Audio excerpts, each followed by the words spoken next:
ఇరాన్తో జెనీవాలో జరగాల్సిన చర్చల పునరుద్ధరణకు అమెరికా ముమ్మరంగా ప్రయత్నాలు చేస్తోంది. దక్షిణ లెబనాన్పై ఇజ్రాయెల్ వైమానిక దాడుల కారణంగా శుక్రవారం ఇరు దేశాల మధ్య జరగాల్సిన చర్చలు వాయిదా పడ్డాయి.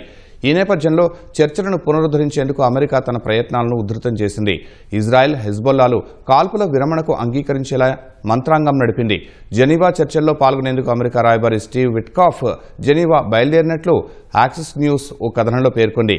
ప్రస్తుతం జెనీవాలోని ఉన్న ట్రంప్ అల్లుడు జారెడ్ కుష్నర్ కూడా ఈ చర్చల్లో పాల్గొంటారని సమాచారం. పశ్చిమాసియాలో 3 నెలలకు పైగా సాగిన యుద్ధానికి ముగింపు పలుకుతూ ఈ నెల 18న అమెరికా, ఇరాన్లు శాంతి ఒప్పందంపై సంతకాలు చేశాయి.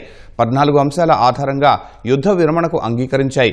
60 రోజుల్లో తుది ఒప్పందం చేసుకోవటానికి చర్చలు జరపాలని ఇరు దేశాలు నిర్ణయించాయి.